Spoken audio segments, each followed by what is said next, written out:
Ya, kalau di rumah, kalau di Vaskes teman sejawat semua tidak punya plastik khusus, siapkan saja plastik seperti ini.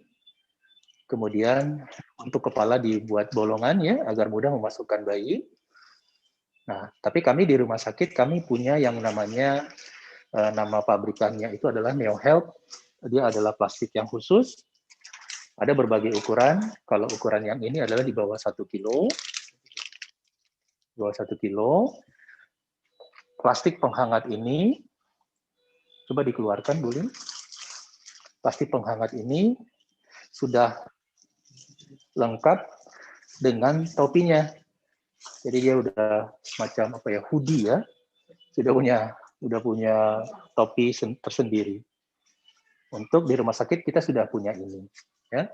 Kemudian kita untuk membersihkan jalan nafas kita juga punya suction karena di rumah sakit kita sudah punya suction yang melekat pada unit suction yang melekat pada coba di sana konektor. Ah, itu suction yang kuning. Jadi kalau untuk di RSUD kita tinggal koneksi ke sana, itu adalah suction kita. Dan ingat tekanannya antara 80 sampai 100 ya. Kemudian kita butuh stetoskop. Kemudian kita juga butuh flow meter.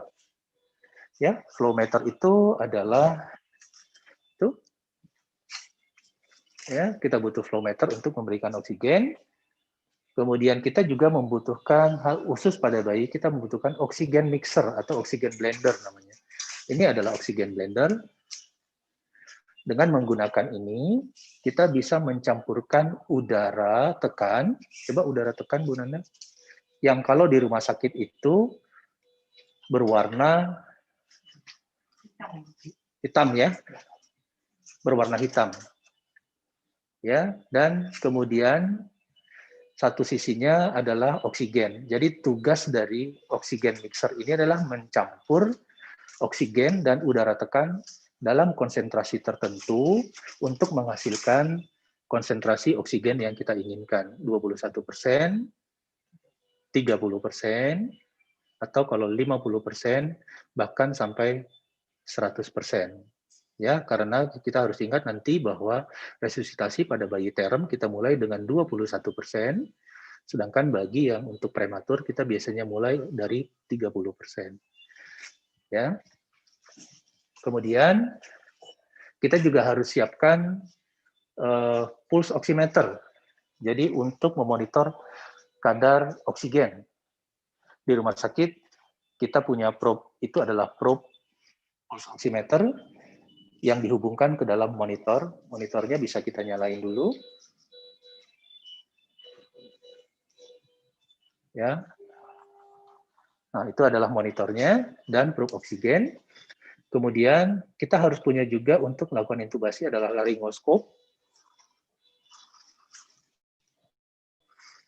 Untuk neonatus itu, laryngoskopnya itu adalah mulai dari 0 sampai 1, stilet itu kalau diperlukan.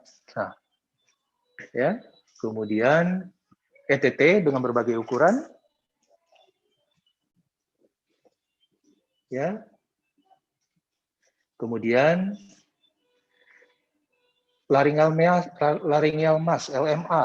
Jadi buat teman-teman yang di Puskesmas Ponet apabila keterampilan intubasinya masih perlu dilatih lagi, teman-teman bisa menggunakan laryngeal mask yang sebetulnya lebih mudah untuk dilakukan bila diperlukan ya sebelum merujuk ya. Kemudian obat-obatan ya. Nah, jadi ini adalah fasilitas yang kita dapatkan pada tempat yang sarana yang cukup baik ya. Bagaimana dengan sarana terbatas? Nah, dalam sarana terbatas tentu kita tidak bisa mempunyai oksigen mixer seperti tadi. Biasanya kita akan memberikan seperti di slide ini, kita siapkan 2 tabung, satu tabung udara tekan dan satu lagi adalah tabung oksigen. Kemudian kita campur untuk menghasilkan konsentrasi oksigen tertentu. Ya, tetapi memang kita harapkan kita juga tetap punya tipis resuscitator yang bisa memberikan tekanan PIP dan peak and expiratory pressure atau PEEP. Kalau di sini sebagai contoh kita lihat yang gas putih adalah berisi oksigen, sedangkan yang di sebelahnya berisi adalah udara tekan yang isinya adalah udara tekan tapi yang kita sebut sebagai medical air. Jadi bukan udara tekan yang untuk pompa ban atau pompa gas misalnya ya. Jadi bukan. Jadi ini khusus untuk medical air. Dan sepertinya kita di Bengkalis juga masih agak kesulitan untuk mendapatkan medical air. Tetapi kalau teman-teman di puskesmas, kalau nggak salah di puskesmas kita juga sudah diberikan ada oksigen concentrator yang seperti di sebelahnya. Ini juga bisa memberikan oksigen dengan konsentrasi tertentu. Misalnya kita ingin memberikan oksigen 50%. Di situ sudah ada tanda 50%, sekitar 60% misalnya ya, berarti kita membutuhkan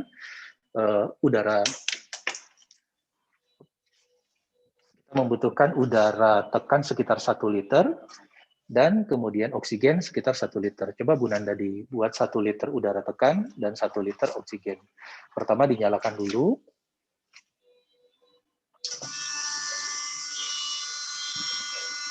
Kemudian berikan oksigen 1 liter.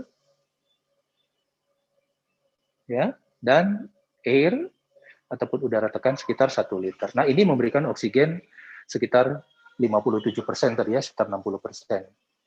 Ya, nah ini pada sarana terbatas. Nah, bagaimana kita melihatnya? Di sini ada satu tabel untuk membuat konsentrasi oksigen tertentu. Misalnya, bila kita memberikan udara tekan 3 liter dan konsentrasi oksigennya adalah 1 liter, maka konsentrasi oksigen yang kita berikan adalah 41%. Ini tidak usah dihafal karena ini sebetulnya tinggal di-print saja dan ditaruh di dekat tabung oksigennya. Tetapi kalau dilihat, di sini ada angka yang kita sebut sebagai rule of 8 ya. Jadi hukum 8. Jadi misalnya 7 udara tekan ditambah 1 liter oksigen akan memberikan oksigen sekitar 31%. Itu 7 tambah 1, 8. Kemudian 6 liter udara tekan ditambah dengan 2 liter oksigen akan memberikan 41%. Jadi 6 tambah 2 adalah 8. Jadi sepanjang garis ini 31%, 41, 51, 61. Nah, ini adalah rumus 8 namanya karena setiap angkanya itu akan memberikan hasil 8. Ya. Intinya adalah kenapa oksigen penting pada bayi? Karena FiO2 atau fraksi oksigen yang diberikan pada bayi itu tidak boleh 100%. Karena memang memberikan oksigen 100% pada bayi, maka kemudian itu bisa berakibat kebutaan dan malah mengakibatkan perburukan klinis pada bayi. Jadi kita hanya memberikan oksigen sesuai dengan target saturasi, di mana target saturasi sekarang yang banyak dipakai adalah 91-95%.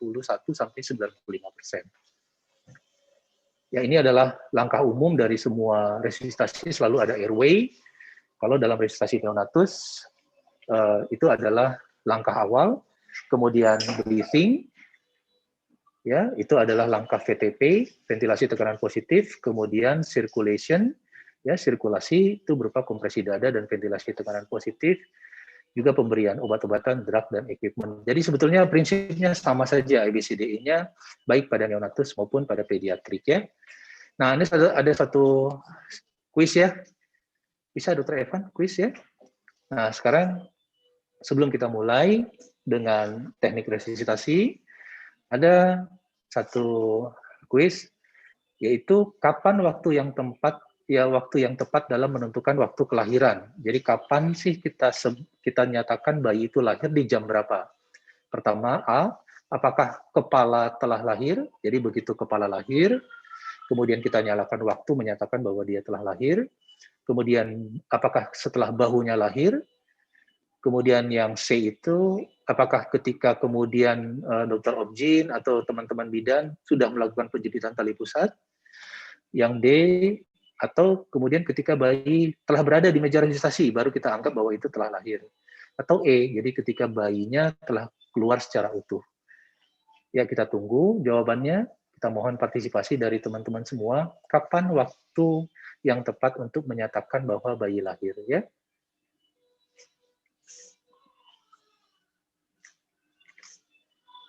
Udah ada, kan?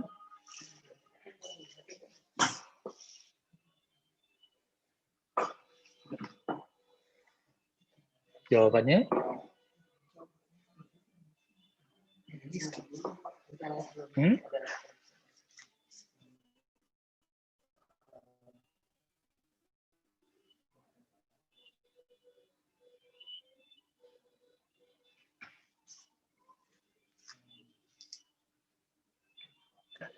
Oke, jadi yang paling tepat adalah ketika bayi telah keluar secara utuh. Jadi jangan menyatakan bayi telah lahir pada waktunya, padahal baru kepalanya saja yang lahir atau baru bahunya lahir. Jadi atau begitu lahir kepala atau bahu langsung dinyatakan itu adalah jam atau detik ketika bayi lahir. Jadi bayi lahir setelah semua bayi keluar utuh dari jalan lahir, ya, bisa per vaginam ataupun seksio, ya.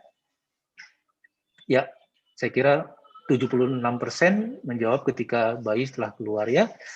Sangat bagus sekali. Jadi memang yang tepat adalah ketika bayi telah keluar secara utuh, disitulah baru kita nyatakan waktu kelahiran, ya. Wah, terima kasih atas responnya teman-teman semua. Saya lanjut lagi, ya. Nah, sekarang setelah kita sama-sama paham tentang kapan waktu yang tepat untuk dinyatakan bayi lahir, kita akan berbicara tentang tim resusitasi. Tim resusitasi itu terdiri dari 3 orang. Jadi ada satu yang bertugas sebagai leader, kemudian ada posisi nomor 3, itu adalah untuk equipment. Kalau dalam hal ini, equipment itu dipegang oleh Bu Nanda, ya. Sedangkan yang 2 dipegang oleh Ibu Linda adalah sirkulasi, bagian yang sebelah kiri, ya. Tugas-tugasnya berbeda. Ketua tim itu dia akan mengulas secara singkat peran dan rencana dengan tim, bertugas dia di bagian ROA, kemudian menjaga potensi jalan nafas, dan kemudian dia memberikan VTP.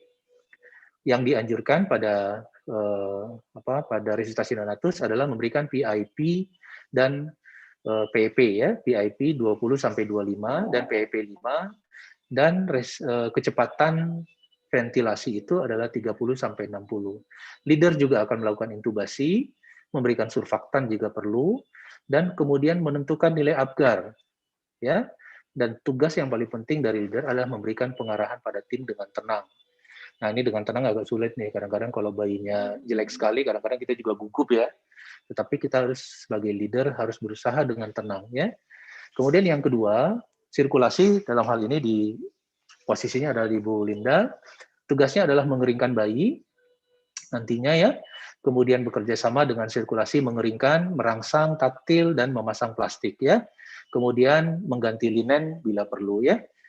Kemudian sirkulasi juga mendengarkan suara jantung napas, mendengarkan suara nafas setelah ETT terpasang, dan melakukan pijat jantung, ya.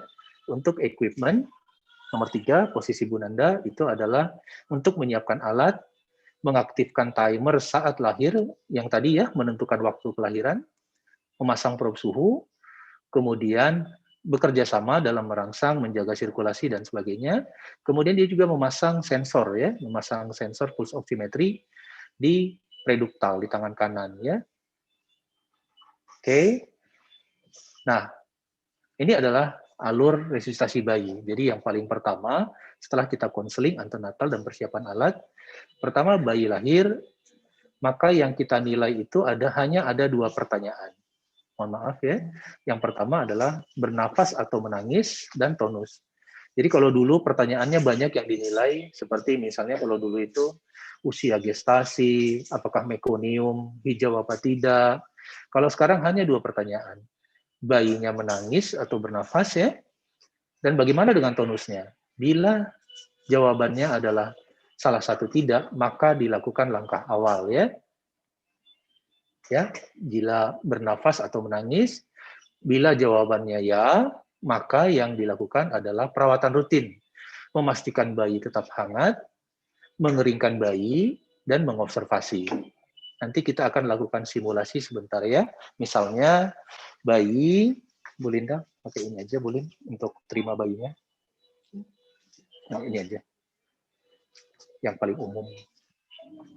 Ya, Bu Linda akan menerima bayi. Nah, ketika menerima bayi, biasanya kan kalau teman sejawat di rumah punyanya bedong ya. Nah, kalau misalnya kami di rumah sakit, kita punya kain yang relatif lebih besar, kain oka, karena seringnya kita melakukan operasi seksio. Tetapi yang paling penting ketika menerima bayi adalah bahwa kainnya itu harus sampai ke bahu. Karena ketika nanti tidak sampai ke bahu, maka takutnya bayi akan mudah jatuh.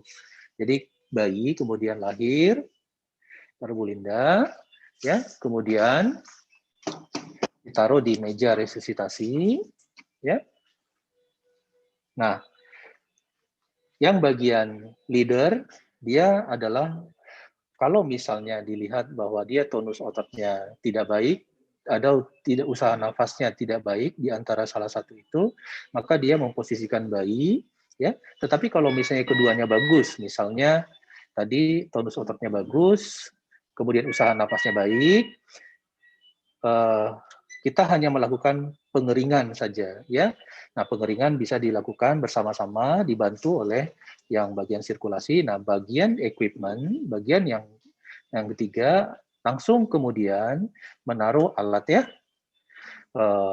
monitor suhu, ya. Monitor suhu itu ditaruh di bagian kanan atas abdomen. Coba Bu Nanda, di bagian atas kanan abdomen. Kemudian modenya tadi sudah langsung dibuat ke dalam mode skin bayi ya. Begitu bayi lahir, mode infant warmer lalu diganti pada mode skin. Kemudian diletakkan pada perut kanan atas bayi dengan target 36,5. Kemudian setelah itu juga bagian equipment akan menaruh monitor saturasi ya. Biasanya kita akan memplester ya di abdomen kanan atas. Selalu di lengan kanan sebisa mungkin ya, karena lengan kanan itu adalah preduktal namanya. Ya, di pergelangan saja, ya. Kemudian tadi setelah dikeringkan, sambil dikeringkan dan kakinya dan ini kemudian kain yang sudah basah kemudian dilepaskan, ya. Kami menggunakan underpad karena memang situasinya di rumah sakit. Tapi bila teman sejawat atau ibu bidan di rumah atau di maksud saya di fasilitas kesehatan lain bisa menggunakan kain bedong 2 lapis tadi ya. Ya, itu kalau untuk bayinya bernafas dan tonus otot baik. Nah, apakah kemudian kita lakukan suction? Sebetulnya tidak ya. Jadi kalau pada bayi sudah menangis kuat, itu artinya airway-nya sudah bersih. Kita hanya melakukan observasi, menilai bagaimana saturasinya, bagaimana denyut jantungnya, dan bagaimana kinerja pernapasannya ya. Nah, kita tinggal memonitor saturasinya karena seperti kita tahu pada bayi ada target saturasi di 1 menit saturasinya harus 60-65 dan biasanya kita lihat di monitor ya ini karena Bu Linda mungkin bisa peragakan dengan tangan sendiri mungkin coba saya ke tangannya.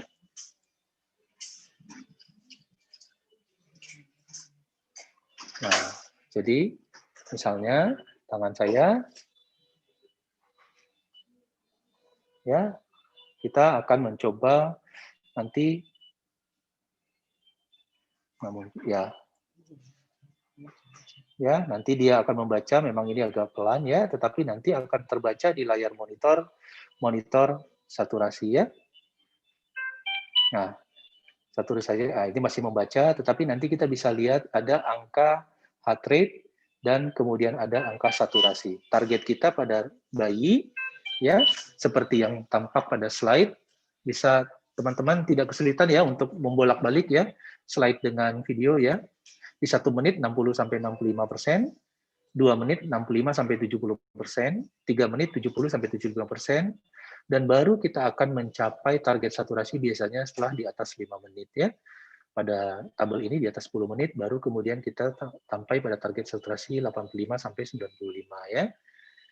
Nah, itu untuk bila bayinya kemudian hanya membutuhkan perawatan rutin. Perawatan rutin ini perawatan yang rutin diberikan pada semua bayi yang bernafas dan tonus otot baik. Ya, bagaimana kalau misalnya bayi kemudian tidak atau salah satu bayi itu tidak bernafas atau tidak menangis atau tonus ototnya kurang baik.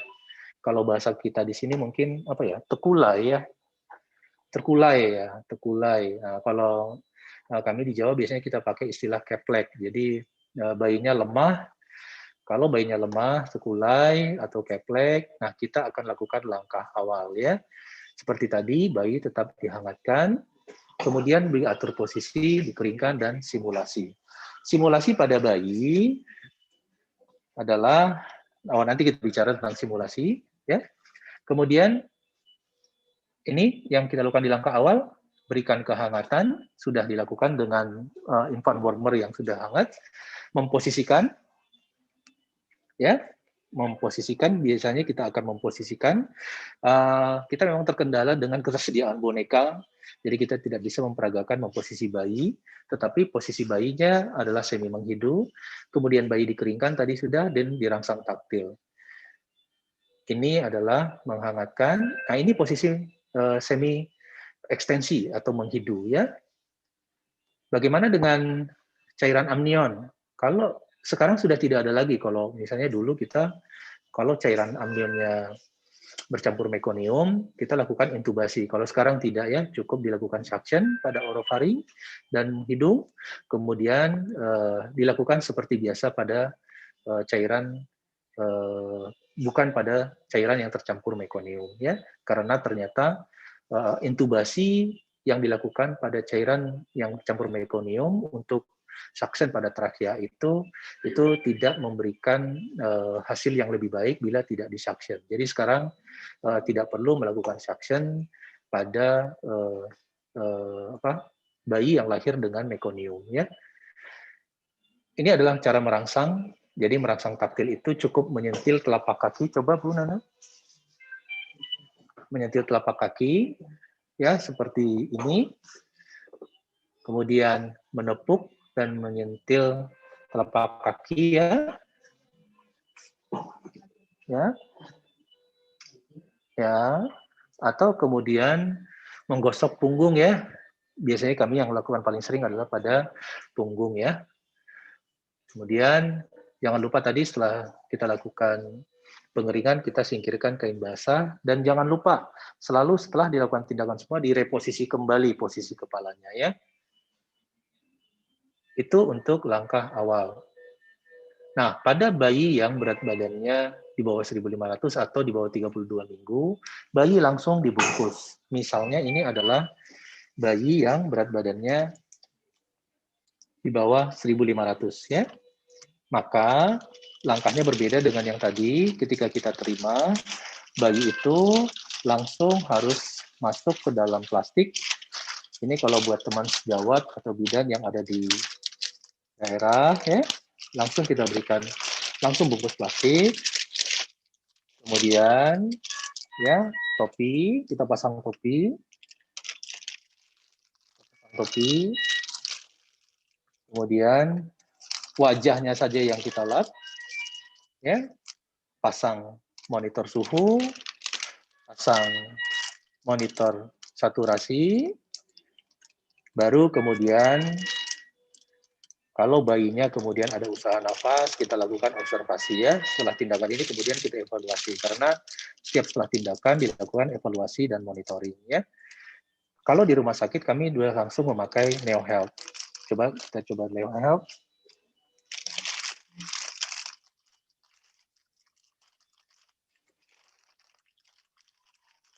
Kalau di rumah sakit, karena kita sudah mempunyai ini, dan teman-teman yang di Ponek sudah bisa langsung ke farmasi ya. Sudah bisa pesan langsung ke farmasi, jadi begitu ada bayi kecil di bawah 1.500, langsung masuk, ya, langsung tinggal ditutup, langsung kemudian pakai hoodie, dilakukan lab, dan kemudian orang equipment langsung memasang monitor suhu dan monitor saturasi, dan walaupun di dalam plastik, tetapi kita tetap bisa merangsang taktil kalau memang diperlukan ya, karena kita bisa tetap masih melakukan rangsang taktil punggung atau mengusap dada dan abdomennya dengan lembut. Ya. Itu adalah bila bayi di bawah 1.500 ya. Nah, apa yang dilakukan setelah kemudian langkah awal? Kita lakukan observasi ya, dilakukan observasi terhadap bagaimana usaha nafas dan denyut jantung dan tonus otot.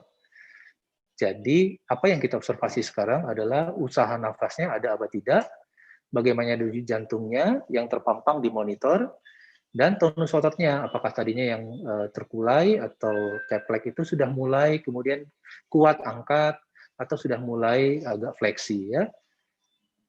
Nah, apa yang kita nilai ini ya, pernafasan, apakah gerakan dadanya adekuat atau tidak, naik turun nafasnya, frekuensi jantung untuk menilainya kalau kami menggunakan monitor, ya. Tetapi kalau teman-teman tidak mempunyai monitor, bisa menghitung dalam 6 detik ya. Jadi misalnya dalam 6 detik, berapa frekuensi jantungnya dan dikalikan 10 ya. Dan untuk oksigenasi kita pilih pulse oximetry. Jadi sebisa mungkin memang kalau di rumah sakit umum RSUD Bengkalis, kita di Ponek, di VK, di OK, dan di ruang bayi semua sudah ada monitor. Kita melakukan perhitungan heart rate, oksigenasi dengan pulse oximetry gitu ya. Itu harus dilakukan dengan menggunakan monitor ya. Dan dilakukan atau diletakkan pada tangan kanan ya. Nah, pertanyaan lagi, untuk menilai frekuensi jantung bayi baru lahir, mana yang paling akurat? Kita pegang umbilikal, kita hitung denyut jantung umbilikal, kita dengar menggunakan stetoskop, atau kemudian kita palpasi di femoral di sini ya, di lipat paha ya, atau kita menggunakan EKG monitor. Mana yang paling tepat untuk menentukan frekuensi jantung bayi baru lahir ya? Tunggu berapa lama, Van? Ya, ini silakan diisi.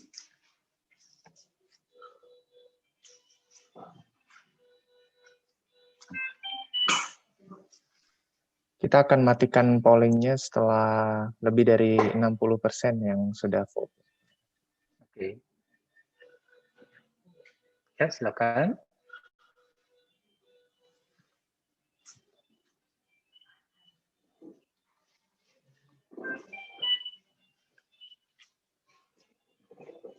Sudah? Ya, yang paling tepat ya untuk menilai frekuensi jantung baru lahir adalah selalu menggunakan EKG monitor ya. Jadi memang ketika di sini teman-teman masih mengatakan auskultasi ya. Auskultasi dalam keadaan tertentu terutama di bawah ketika frekuensi jantungnya di bawah 60 kali per menit itu kurang akurat. Jadi tetapi setidaknya di sini teman-teman sudah mengatakan bahwa kita perlu melakukan pemeriksaan auskultasi. Untuk di rumah sakit, kita sebisa mungkin menggunakan EKG monitor ya. Tetapi kalau teman-teman di fasilitas yang tidak mempunyai EKG monitor, auskultasi tentu lebih baik dibandingkan dengan yang lain. Ya, saya kira terima kasih sesuai dengan apa yang kita harapkan. Nah, berikutnya adalah bagaimana dengan penggunaan pulse oximetry? Teknik mana yang paling tepat? Ya, pertama, ini ada 3 bagian ya. Pertama ini adalah sensor, ya, yang C. B ini adalah kabel, ya. Kemudian A ini adalah pulse oximetrinya. Nah, pada penggunaan pulse oximetry, teknik mana yang paling cepat menampilkan hasil pada monitor? Pertama, sensor disambungkan dengan kabel, kemudian dilakukan pemasangan pada bayi, atau B, sensor disambungkan dulu dengan kabel, dipasang dulu pada, biasa kita tes dulu ke kita, pasang dulu ke operator, ya, setelah mendapat hasil, baru kemudian kita lakukan pemasangan pada bayi.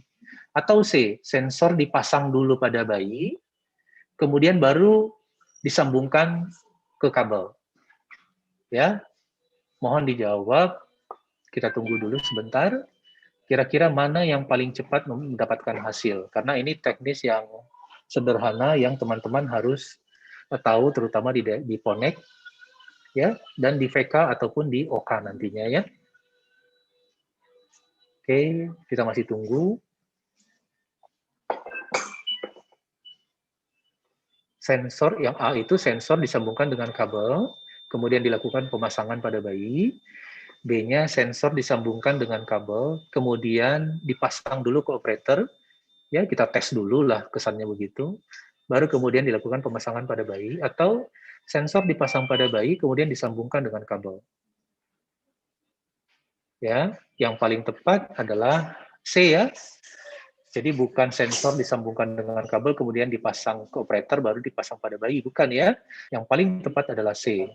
Jadi dari penelitiannya itu sensor itu dipasang dulu pada bayi, setelah disensor dipasang pada bayi baru disambungkan kepada kabel ya. Karena dengan teknik seperti itu hasil penelitian menunjukkan bahwa metode yang teknik C itu membutuhkan waktu yang paling sedikit sebetulnya ya, secara keseluruhan untuk menampilkan tanda yang akurat ya, hanya 25 detik ya, dengan rata-rata 7 detik dibandingkan dengan metode 1 dan metode 2 ya. Terima kasih atas itunya pollingnya ya. Nah, setelah itu, setelah kita observasi denyut jantung dan tonus otot, kalau dia tidak bernafas atau megap-megap, maka kita lakukan ya ventilasi tekanan positif dengan pemantauan SpO2 dan EKG bila ada. Ya. Indikasi VTP adalah bila apnu atau megap-megap atau frekuensinya di bawah 100 ya. Meskipun bernafas tapi frekuensi jantungnya di bawah 100 misalnya. Ya, itu kita berikan VTP. Dan ingat, ventilasi adalah langkah paling efektif dan paling penting dalam resusitasi ya. Ventilasi, ventilasi, dan ventilasi. Nah, untuk ventilasi, kita punya dua istilah pada ventilasi tekanan positif. Ada yang kita sebut sebagai PIP dan PIP ya. PIP adalah Peak Inspiratory Pressure dan PIP adalah Peak and Expiratory Pressure ya, Positive and Expiratory Pressure.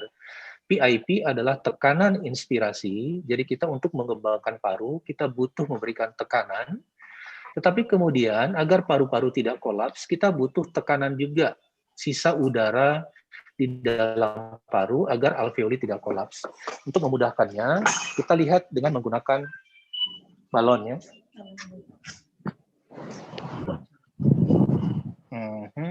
Ini misalnya kita anggap sebagai alveoli. Ya, 1 unit alveoli, maka tidak usah Bu Nanda. Jadi kita membutuhkan tekanan, ya, udah nggak usah, ya, tekanan untuk mengembangkan, ya, PIP. Tetapi kemudian kita kalau tidak memberikan tekanan udara di sisa, maka kemudian paru akan kemudian kolaps lagi. Sehingga kita membutuhkan tekanan untuk mengembangkan alveoli, tetapi kita juga masih butuh tekanan di akhir ekspirasi untuk menjaga alveoli tidak kolaps, ya. Dan itu hanya bisa dilakukan dengan menggunakan alat tertentu. Seperti kita tahu, kita punya ada alat yang kita sebut sebagai AmbuBag ya. Coba Bu Nanda kenalkan beberapa alat. Nah, ambu berbagai ukuran. Sebetulnya yang dipegang Bu Nanda ini adalah untuk pediatrik, tetapi kalau kita lihat ini hanya bisa memberikan PIP saja, ya, karena dia tidak bisa memberikan PIP, ya. Nah, untuk membuat PIP, dia perlu kita tambahkan satu alat yang kita sebut sebagai alat berikan PIP. Coba, alat PIP. Ini adalah alat untuk memberikan PIP. Jadi dengan menambahkan alat pada ambu seperti ini, ya.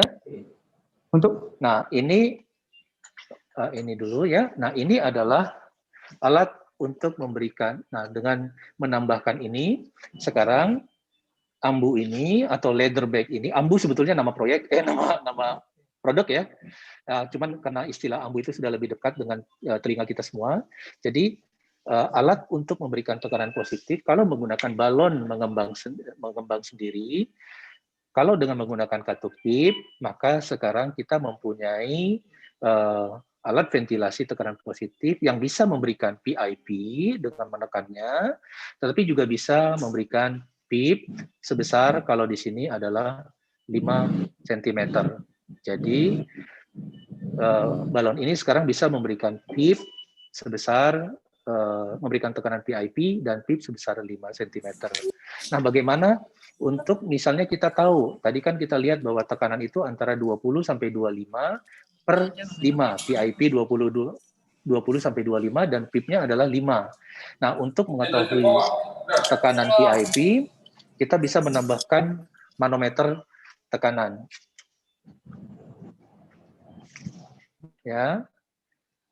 Ya, menambahkan manometer tekanan. Dengan menggunakan ini, kita sekarang bisa memberikan tekanan. Coba Bu Nana berikan tekanan. Nah, kita bisa tahu tekanannya apakah berapa tekanan yang akan diberikan oleh setiap kita memompa bayi ini ya. Tetapi kalau di rumah sakit kita menggunakan Neopuff namanya, atau produknya namanya Neopuff, tetapi istilahnya adalah tipis resuscitator. Jadi cara mengeset Neopuff, ya, pertama kita sambungkan dulu ke sumber oksigen, ya. Di sini kita mempunyai oksigen mixer, Bu Nanda, oksigen mixer, ya. Itu terdiri dari campuran dari oksigen dan air, ya, seperti tadi ada oksigen dan air ya di sana ya. Nah, kemudian untuk melakukan setting pada tipis resuscitator, kita berikan aliran sebesar FiO2 misalnya 21 atau 30 Bu Nanda, coba 30. Ya. Kemudian flow-nya, alirannya sebesar, coba alirannya sebesar 10 ya. Ya. Nah, 10. Nah, untuk membuat PIP atau tekanan inspirasi, pertama kita lepaskan secara maksimal dulu, ya. Kemudian ini kita tutup untuk membuat PIP di sini sampai 60, baru kemudian maksimal pressure-nya itu kita atur sampai biasanya kita pakai maksimal 40. Karena seperti di ambu juga ya, di leather bag, kita memberikan tekanan maksimal sebesar 40. Baru kemudian dikunci, baru kemudian kita atur, ya, karena tadi syaratnya adalah sekitar 25 sampai 30, 20 dan 25 ya, PIP 25. Untuk PIP, ini adalah kita lepas dan kita putar, kita bisa lihat di sana, kita atur sampai 5.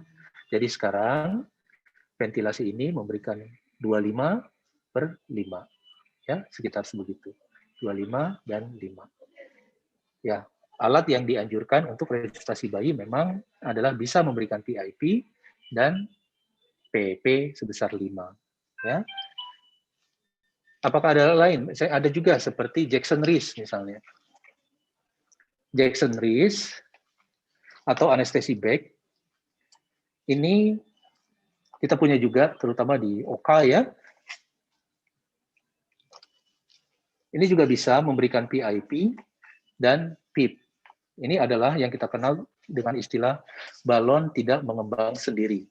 Dia membutuhkan oksigen, aliran oksigen agar sungkupnya mengembang. Coba kita sambungkan dengan oksigen. Ya, coba. Nah, dia membutuhkan aliran oksigen. Coba ditahan dulu. Nah, membutuhkan aliran oksigen untuk bisa mengembang. Ya, kita bisa melakukan ventilasi VTP, tetapi untuk bayi karena dia membutuhkan waktu untuk mengembang, jadi kita tidak bisa memberikan sesuai dengan frekuensi napas bayi. Kita tahu frekuensi napas bayi itu antara 40 sampai 60. Jadi kalau kita melakukan VTP dengan Jackson Reese, dia tidak akan bisa mencapai frekuensi atau minute volume dari bayi. Sehingga Jackson Reese hanya bisa dipakai untuk memberikan PIP saja atau memberikan CPAP pada bayi baru lahir ya. Nah, yang paling penting ketika melakukan VTP adalah memilih ukuran sungkup. Kita mempunyai banyak ukuran sungkup, Bu Nanda. banyak ukuran sungkup, dipilih yang sesuai ya. Jangan terlampau besar, jangan terlampau kecil, ya. Ya secukupnya saja ya, tidak menutupi mata, tidak menutupi hampir wajah secara keseluruhan ya. Jadi just right lah kalau istilah dalam slide kita ini ya. Pilih sungkup yang sesuai.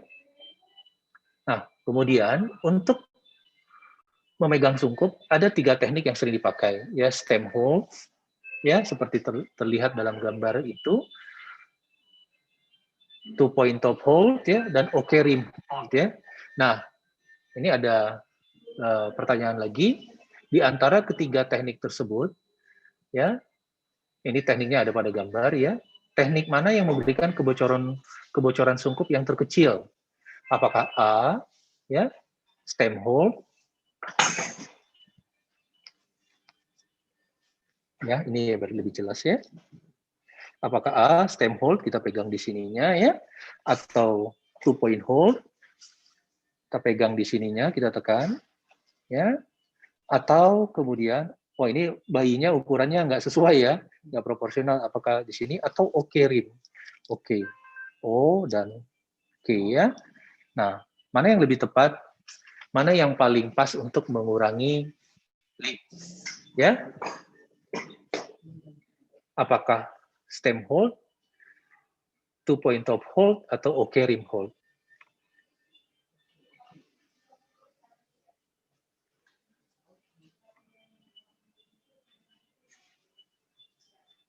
Oke, kira-kira saja.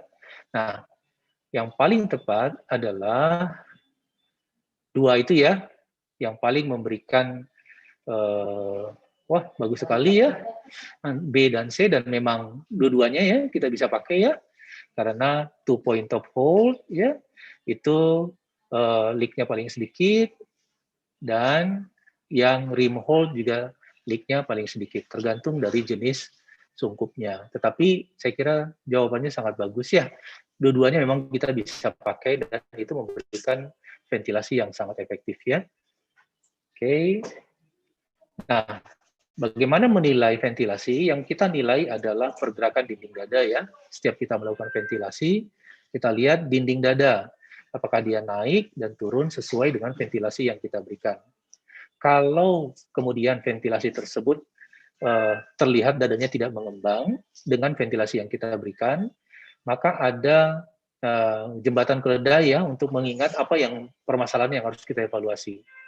Kita bisa ingat Mr. Sopa atau Suster Ipta ya. Kalau di Indonesia kita pakai Suster Ipta.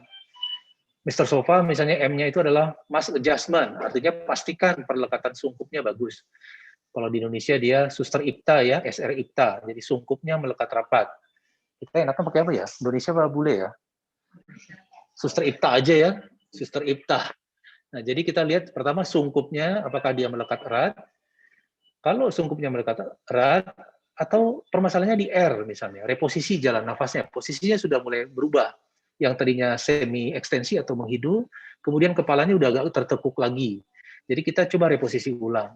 Kemudian yang I-nya adalah, atau memang kita sudah lakukan penyesuaian ukuran sungkup, reposisi, tetapi memang mungkin banyak sekret di hidung dan mulut. Nah, kita harus lakukan pengisapan dulu ya, isap mulut dan lendir. Atau misalnya B, mulutnya tertutup misalnya. Jadi kita perlu dengan melakukan ventilasi dengan mulut sedikit terbuka, dengan dagu agak ke depan ya. Itu makanya kita pakai teknik dengan memakai OK itu tadi itu lebih baik ya. Atau tekanannya perlu dinaikkan. Ya, kalau tadi kita memberikan tekanan 20, 25, mungkin kita perlu naikkan menjadi 30 sampai maksimal 35. Dalam keadaan beberapa kasus kadang-kadang kita sampai 40 pada bayi yang paru-parunya sangat bermasalah ya.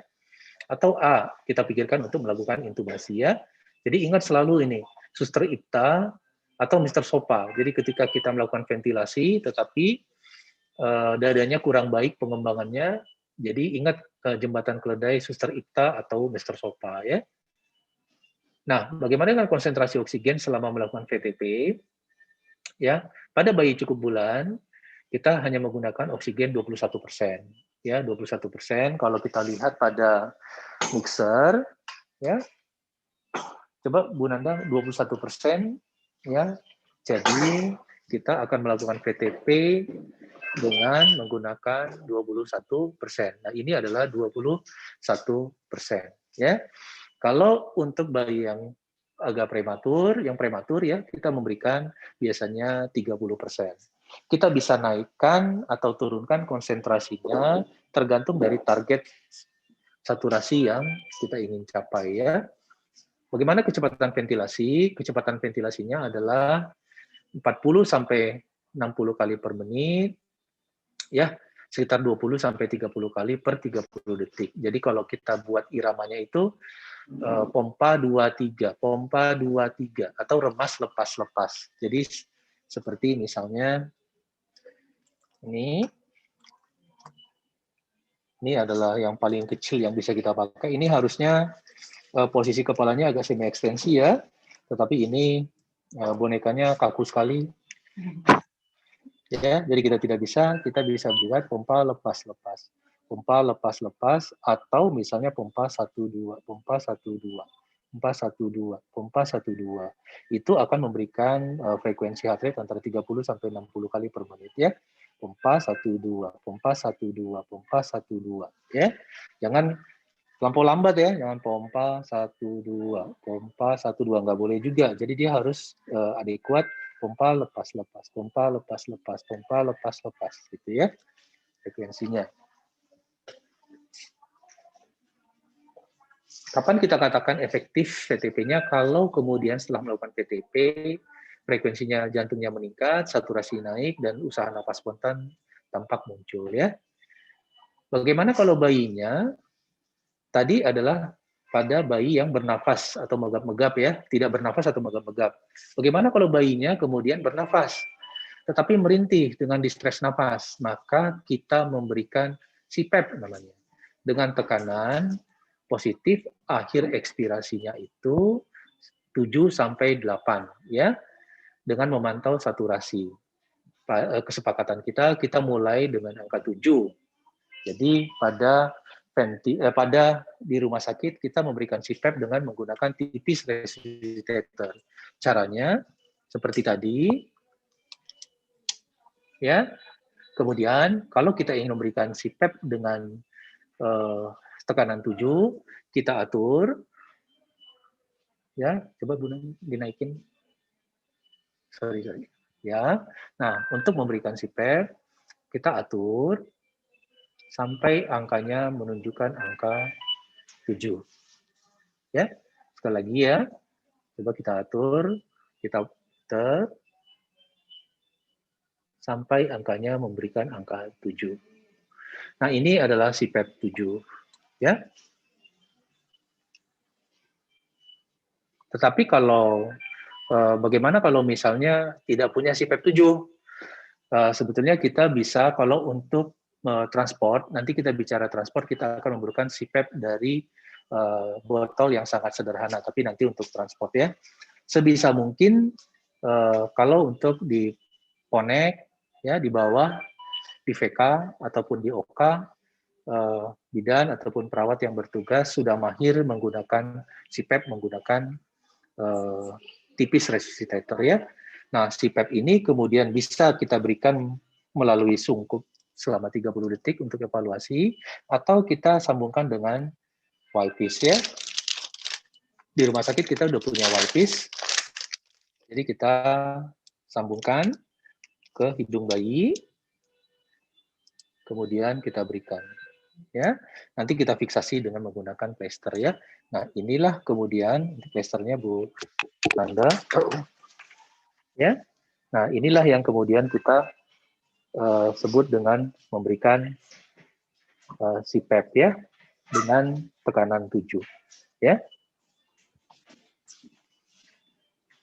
Nah, seperti ini. Kalau ini dia tipis resuscitatornya menggunakan MixSafe, tapi kalau yang kita punya di rumah sakit adalah dengan Neopuff ya. Bisa juga dengan Jackson Reese tadi, seperti tadi saya bilang ya, Jackson Reese bisa menggunakan Y-piece ya, atau menggunakan single nasal prong. Coba Bu Nanda, single nasal prong. Ini adalah menggunakan Y-piece. Oke, kisah sudah selesai ya. Ini kalau kita menggunakan Y-piece.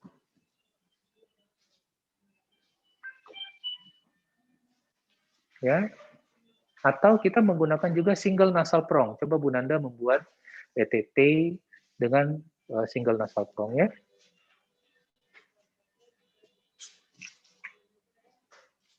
ETT aja. Single nasal prong, atau kita bisa pakai juga itu ya Bu Nanda ya, selang oksigen ya.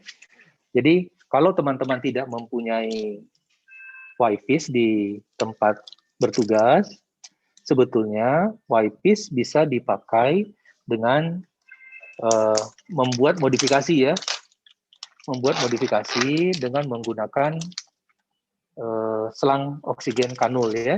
Coba Bu Nanda, Bu Linda. Pertama, selang oksigen kanulnya, oksigen kanul biasa, kita buka.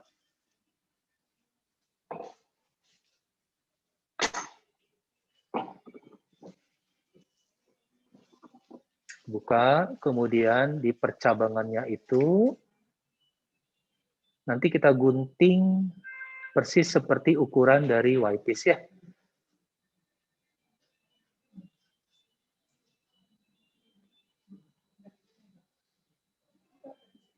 Nah, situ. Kemudian kita membutuhkan juga ETT ya, konektornya untuk melakukan koneksinya, dan kemudian kita gunting sepanjang sekitar ini hampir sama ya jadinya ya. Coba digunting di sini gimana? Nah, ini adalah Y-piece juga. Jadi teman-teman kalau tidak punya Y-piece yang benarannya, bisa juga melakukan modifikasi membuat Y-piece kira-kira seperti ini ya. Sebetulnya sama saja. Atau bisa juga menggunakan single ETT nasal prong. Coba Bu Nanda tadi ETT. Nah ini aja nih. Ini kita gunting ETT-nya. Tadi ini adalah ETT ya. Kemudian kita gunting ya, kita gunting sekitar 4-5 cm miring. Oke, dan kita masukkan kembali. ETT-nya kecil sekali. Yang besar nggak ada, Bu. Mata saya soalnya. Ya, bisa. Ya, nanti setelah itu, setelah terpasang, coba yang besar aja Bu Nanda.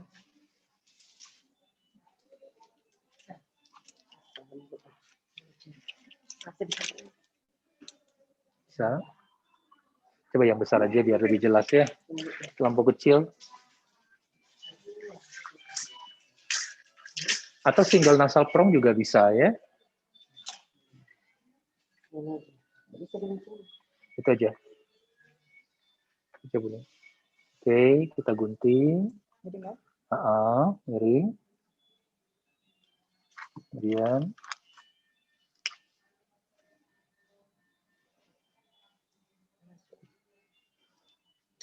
nah, itu.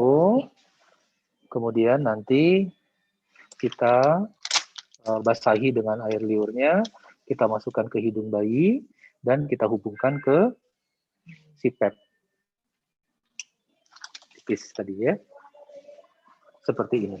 Bisa single nasal prong, ini yang kita sebut sebagai single, ya, atau menggunakan Y-piece, yang Y-piece yang kita buat ya, itu Y-piece yang produknya, dan ini Y-piece yang kita buat ya.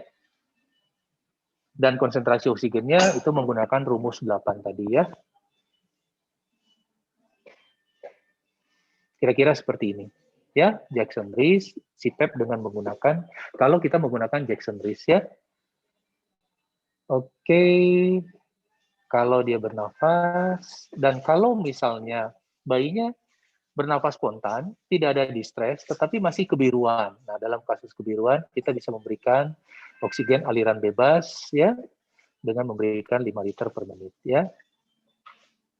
Oke, kemudian ventilasi tadi sudah. Setiap setelah melakukan tindakan kita harus melakukan evaluasi ya. Jadi ketika VTP tidak berhasil selama 30 detik, maka kita lakukan evaluasi, dan setelah evaluasi ya ternyata memang heart rate-nya belum meningkat misalnya, atau saturasinya belum membaik, usaha nafasnya juga belum bagus ya, maka kita akan lakukan VTP yang kedua ya. Dan kalau misalnya heart rate-nya masih di bawah 60, kita pertimbangkan untuk melakukan VTP dengan kompresi dada. Ya, tetapi bila heart rate-nya di atas 60 sampai 99 atau 60 sampai 100, kita lakukan evaluasi dan ventilasi ya. Jadi yang paling penting kalau heart rate-nya setelah ventilasi yang pertama, heart rate-nya masih di bawah 60, kita lakukan kompresi jantung luar ya. Dan pada saat ini biasanya kita sudah pertimbangkan untuk melakukan intubasi. Ya, ini adalah contoh bagaimana mengevakuasi pasien dengan menggunakan Jackson Race. Ini Dr. Lili, guru saya di RSCM. Bagaimana mengevakuasi pasien bayi baru lahir prematur menggunakan metode kangguru, kemudian sebagai CPAP karena bayinya distres pernapasan. Ya, jadi saya kira demikian dulu. Paling mungkin saya ingin mengenalkan juga bagaimana sih cara kita memasang ETT ya. Coba tadi Bu Nanda laringoskopnya coba dipasang. Ada beberapa kesalahan teman-teman ketika memasang laringoskop dan gagang dan blade-nya. Yang paling benar adalah seperti ini ya. Blade-nya dipasang tegak lurus, kemudian ditekan ke bawah, ya, baru kemudian ditegakkan ya. Cara memasangnya seperti itu. Bukan misalnya seperti ini. Yang sering saya lihat itu adalah teman-teman dari sini. Ya ini nggak begitu bagus ya, karena bisa kadang-kadang merusak permukaan. Jadi kita selalu harus dari sini, tekan ke bawah, baru ditegakkan ya. Ini adalah beberapa tips untuk itu. Kemudian untuk teman-teman yang agak ragu untuk melakukan intubasi, kita punya LMA, Bu Nanda, LMA, laryngeal mask airway, dan ini lebih mudah pemakaiannya, tidak perlu intubasi. Dan kalau misalnya teman-teman ingin memakainya, nanti saya kira kita akan di ruang bayi, ya kita diskusi di ruang bayi. Dan kemudian yang satu yang saya ingin jelaskan tadi adalah bagaimana membuat CPAP sederhana dengan membuat botol CPAP. Ya, pertama aqua ini sudah dipakai oleh teman-teman di puskesmas, di Rupat ya. Kalau mereka mengirim pasien ke Dumai, mereka beberapa kali sudah memakai CPAP sederhana dari botol. Pertama, botol yang terisi aqua, kemudian diberikan dari permukaan air, ya. Kemudian dibuat angka tiap 1 cm ya, dari permukaan 0 sampai 10. Kemudian kita buat dibolongin di botolnya, mungkin agak besar aja Bu Nanda. Karena udara yang masuk pasti harus ada yang keluar ya.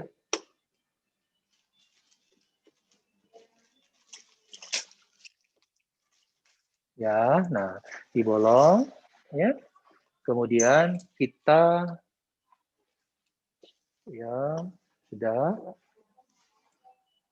Kemudian kita dengan menggunakan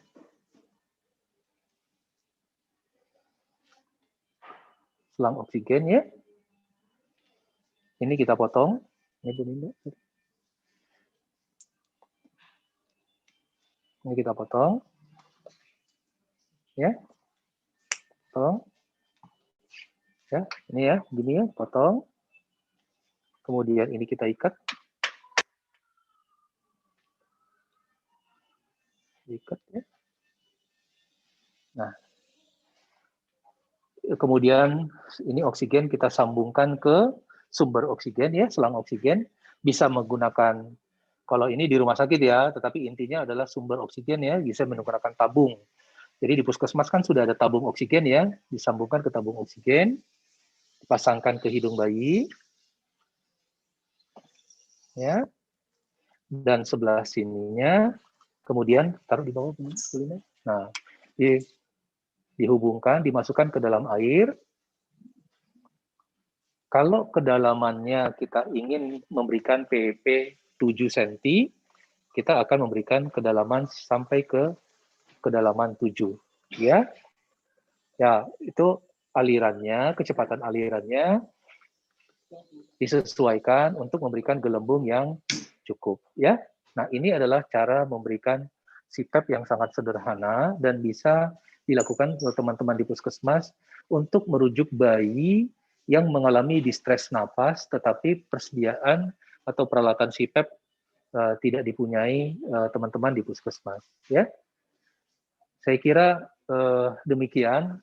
Kembali lagi, kalau misalnya ibu-ibu, bapak-bapak, teman sejawat, rekan perawat, bidan ingin mengetahui resusitasi secara detail dan lengkap, saya kira bisa datang ke rumah sakit umum, ya, Bengkalis, kemudian kita bisa diskusi bersama untuk tata laksana selanjutnya untuk resusitasi neonatus. Saya paham untuk mencerna resusitasi neonatus yang sangat kompleks seperti ini memang agak sulit kita cerna dengan sekali pertemuan, tetapi setidaknya ini memberikan gambaran saja secara umum kepada teman-teman sejawat semua, ibu bidan, perawat, adik-adik intensif, bahwa resusitasi neonatus itu kompleks, membutuhkan kinerja tim, membutuhkan persiapan, dan membutuhkan algoritma yang jelas, sehingga teman-teman bisa melakukannya dengan baik. Dan kalau kita peralatannya terbatas di sarana tempat kita bekerja, kita masih bisa mengoptimalkannya dengan memiliki banyak opsi tadi. Kalau misalnya untuk memberikan CPAP, kita tidak punya tipis resuscitator, kita bisa berikan dengan menggunakan Jackson Reese yang lebih murah, atau bahkan kita memberikan dengan CPAP sederhana menggunakan botol seperti yang kita peragakan di akhir tadi. Ya, saya kira demikian.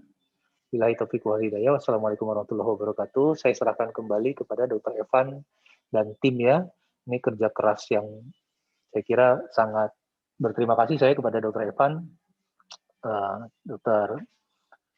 Dan tim ya untuk terselenggaranya pertemuan kita hari ini. Ada Dr. Evan, Dr. Dika, Dr. Ade di sini yang sibuk, saya kira. Jadi ya, terima kasih. Assalamualaikum warahmatullahi wabarakatuh.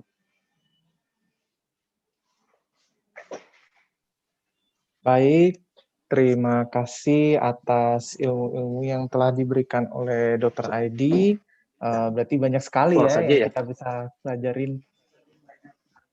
Ya boleh Pak. Banyak sekali ilmu-ilmu yang kita dapat ya dari Dr. Aidi, dan ini sangat baru sekali, terutama buat saya ya. Saya ngerasa banget kalau jadi dokter umum itu kalau dapat neonatus, aduh tiap kali kalau mau jaga, nggak bisa, jangan deh. Tapi bagaimanapun kita harus tetap siap ya untuk itu. Apapun pasien-pasien yang kita ketemui, kita harus siap, terutama kalau kita bekerja di Ponek, terus kemudian kita tahu ya ibu-ibu yang datang lahir terus kemudian dengan segala macam komplikasinya, terus kemudian bayinya lahir dengan berbagai macam kemungkinan yang tadi sudah dijelaskan oleh Dr. Aidi. Faktor-faktor risiko itu harus kita selalu screening dari awal ya. Mungkin kita ini Dr. Aidi udah banyak pertanyaan ya, terutama dari sejawat dari puskesmas ini. Ini pertanda baik ya buat kita ya, dan sampai sekarang masih sama kita tuh ada 68 ya, dari yang daftar 126 dari berbagai tempat. Saya izin close share dulu, saya share screen dulu. Baik, kita mulai dulu dari pertanyaan ya. Ini pertanyaannya panjang ya Dr. Aidi ya, ini dari sejawat kita, dokter umum di puskesmas, Dr. Isma. Izin bertanya dokter, di puskesmas saya tidak tersedia infoformer. Nah ini permasalahannya ya. Yang pertama, bagaimana pengaturan suhu ber-AC, suhu ruangan ber-AC untuk bayi baru lahir di ruang bersalin, Dok, sebagai upaya pencegahan hipotermi, yang mana kita tahu ya, hipotermi pada bayi itu salah satu yang paling kita hindarkan. Mungkin mau saya bacakan semua dulu, Dok, atau gimana? Oh, satu-satu dulu aja ya, Dok ya? Satu-satu dulu aja ya, Dok? Oke. Mohon maaf sebentar, saya unmute dulu ya, Dokter ID-nya.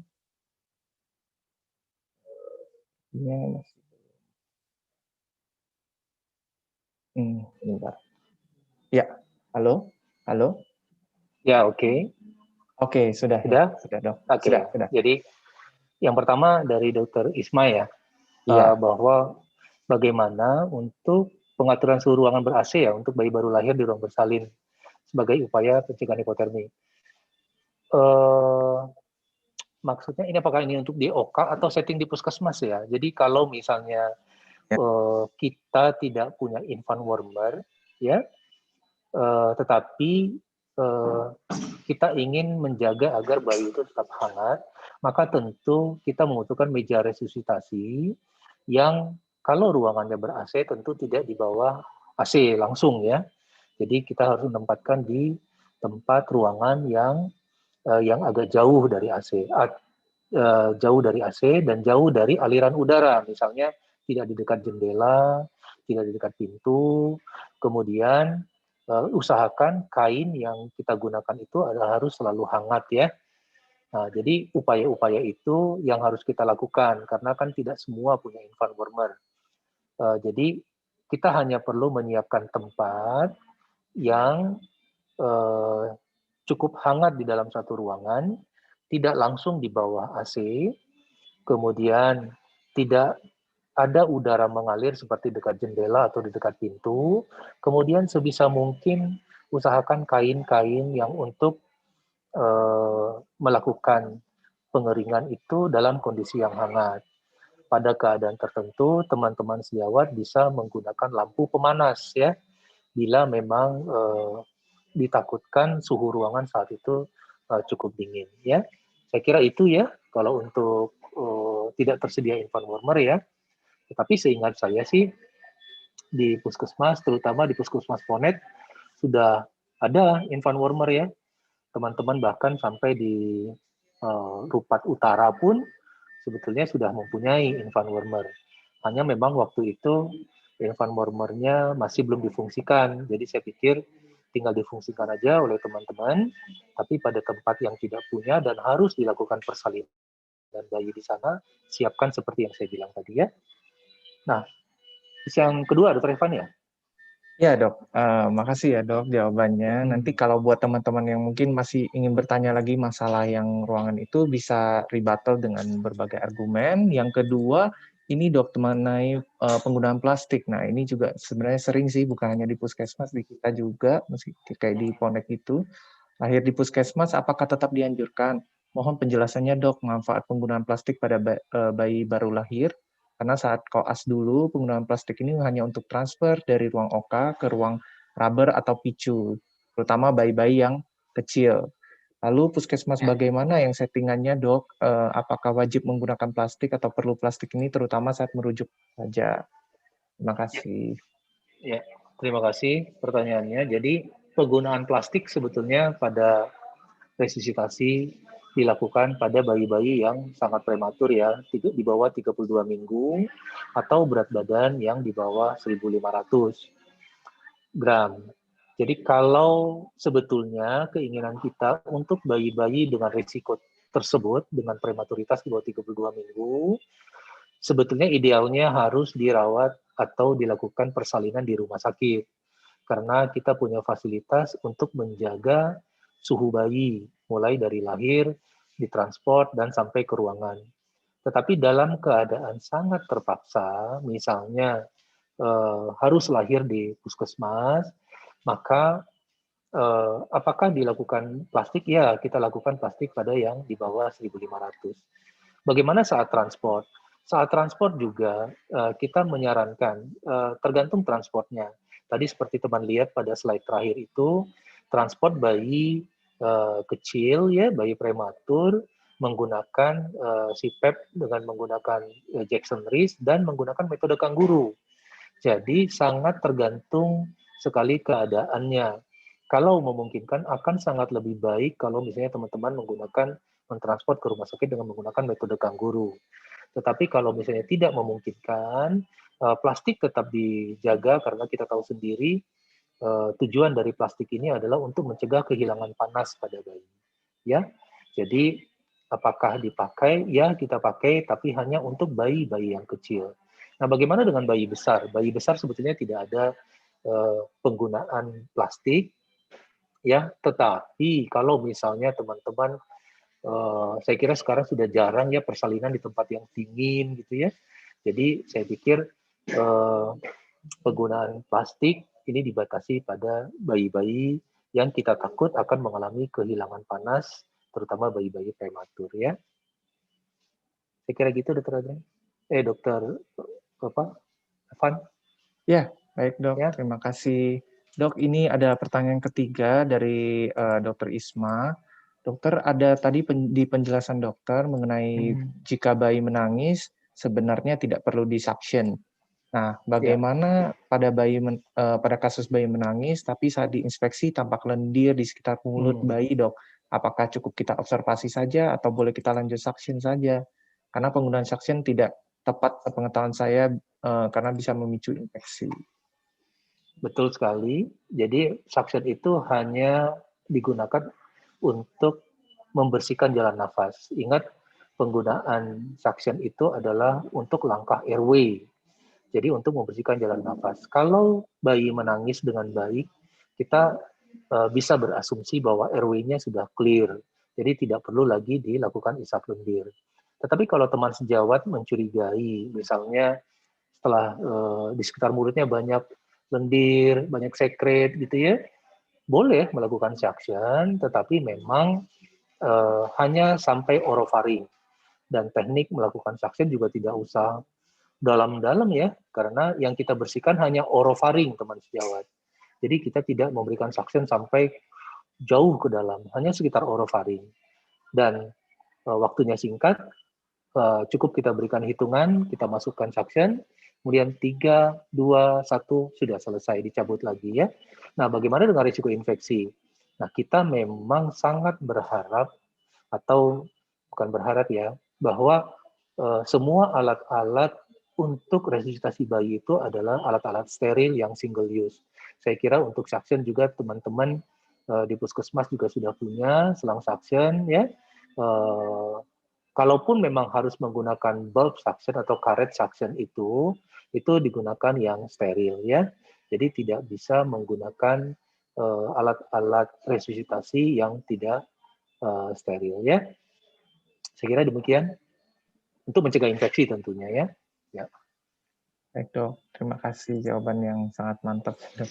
Dok, ini mungkin terkait juga dengan pertanyaan dari Dr. Andre Hutasoid. Ini sejak kita yang bekerja di RSUD Bengkalis juga.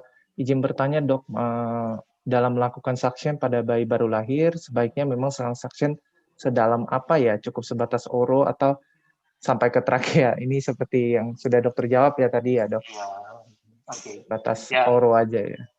Ya, jadi langsung Dr. Evan? Ya, boleh dok. Sudah. Oh ya. Jadi suction hanya untuk orofaring ya. Karena untuk kita tidak memberikan suction yang terlampau dalam. Bahkan tadi kalau Dr. Andre perhatikan juga di slide kita, bahkan yang bayi yang lahir dengan mekonium pun sekarang sebetulnya kita sudah tidak rutin melakukan suction trachea. Suction trachea itu caranya kita intubasi dulu, kemudian setelah diintubasi, kita suction, masukkan selang suction ke dalam ETT, kemudian kita keluarkan bersamaan dengan ETT yang kita cabut kembali. Jadi untuk mekonium, untuk bayi yang lahir dengan cairan mekonium pun, kita sudah tidak rutin melakukan suction dengan trachea. Apalagi misalnya hanya untuk kecurigaan adanya sumbatan pada orofaring ya. Saya kira demikian, Dr. Evan.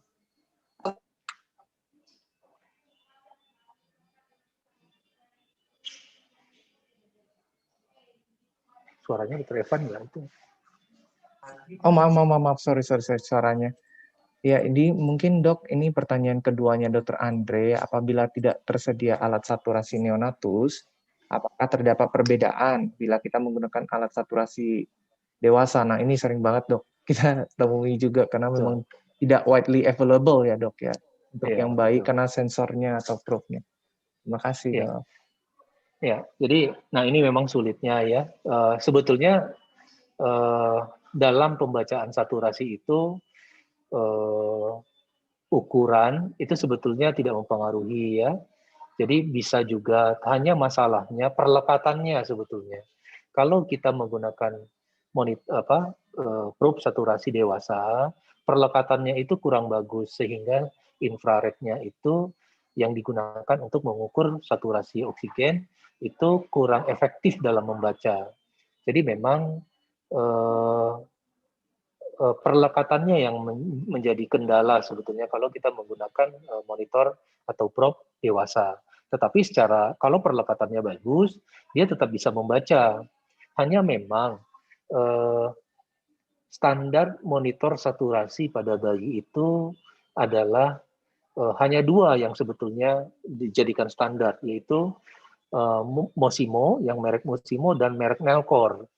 Jadi hanya 2 tipe monitor saturasi ini sebetulnya yang terstandarisasi dengan baik untuk menilai saturasi pada bayi. Tetapi intinya adalah kalau misalnya teman-teman sejawat hanya punya yang dewasa, silahkan, tetapi diatur perlekatannya sebaik mungkin, seoptimal mungkin agar dapat memberikan hasil saturasi ataupun kecepatan hasil saturasi dengan baik ya. Saya kira demikian, Dr. Evan. Ya, memang atur perlekatan ini yang jadi masalah ya. Ya, itu sulit ya. Sulit ya, dewasa ya. Ya dok, apalagi bayinya aktif. Tapi apakah memang harus semua, ya baik. Kita lanjutkan ke pertanyaan Ibu Siti ya. Ini izin dok, apakah bayi yang lahirnya normal tetap dibedong dengan plastik dahulu untuk menjaga suhu agar tetap hangat? Ini tadi sepertinya sudah dijelaskan ya dok ya. Ya, pada hanya prematur dengan di bawah 32 minggu ya. Ya. Baik. Ini dari pertanyaan selanjutnya dari Bu Sari Herawati. Maaf dok, untuk pemberian FIT-K pada bayi baru lahir dengan berat badan 1000 hingga 1500 ya dok. Apakah dosis tertentu, apakah sama dengan dosis yang lahir normal? Kesepakatan UKK masih sama ya. Jadi bayi normal atau bayi prematur dosis vitamin K-nya sama. Itu ya.